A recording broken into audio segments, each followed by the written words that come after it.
So I came out about 36,523 times. She's opened her eyes and kind of dealt with what life had to bring, you know, and you know, she's most parents are like really proud of their children, and they always tell them how proud they are of their children. And I want to say that I'm really proud of my mother. And you know, this is a woman who has lived through a century of amazing changes. And I was, you know, thinking about all the things that she's gone through in her life and all the challenges, and I'm not going to list them all, but all of the things, the good things, the not so good things, and here she is, you know, 100 years later, and she's still going, you know, and if she could hear and she could see, she'd be fantastic. Now, you know, you know, I did a little homework. So just to put it in perspective, so in 1912, and Bob, you can't answer any of this because you're the historian in the crowd, so you're out.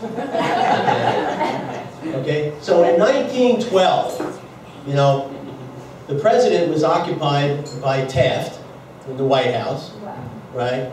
And, you know, Teddy Roosevelt was actually shot in an attempted assassination during his run for the presidency that year, which he lost to Woodrow Wilson. And the South Pole was discovered in 1912, interestingly. But the most important event, Patty, you can't answer this either because I told you. The most important event, the famous event of 1912, and the most romantic, right, was, Bob, you know this?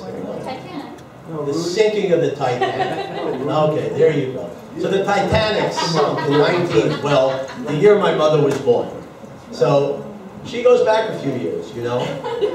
And so, you know, I also printed out some pictures which I left on my desk.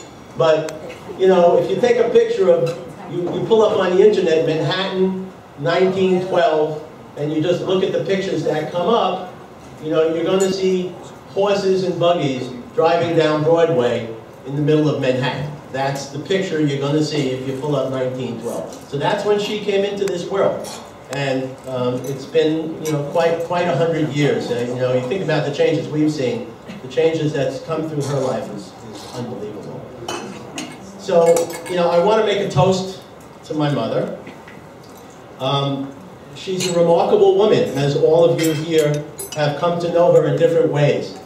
And, you know, whether it be as a mother, a grandmother, a great-grandmother, as a wife, as a neighbor, as a friend, whatever it may be, she's touched a lot of people over the years. Unfortunately, she's outlived a lot of those people who can't be here anymore, but she's been a remarkable woman. And a remarkable mother, and I'm very happy to still have her here as my mother. So I want to make a toast to her, and before I finalize that toast, I just want to say two other things. One, happy anniversary to Bob and Don. It's their anniversary today. I also want to say thank you to two people. First, I want to thank the most amazing neighbors in the world who've taken care of my mother.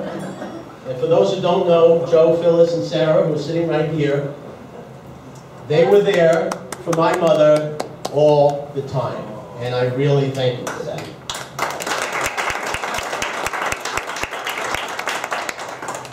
And finally, the last one I want to thank is my sister, who has been there for my mother all the time. And if it wasn't for you, she wouldn't be here anymore. So thank you. So here's a toast to my mother on her 100th almost birthday. And, you know, it's hard to say, you know, the next 100, who knows what life has to us, but let's just hope we all come together and celebrate again soon. So here's to that. August 11th, 2113. Yeah. I'm free. You're free? I'm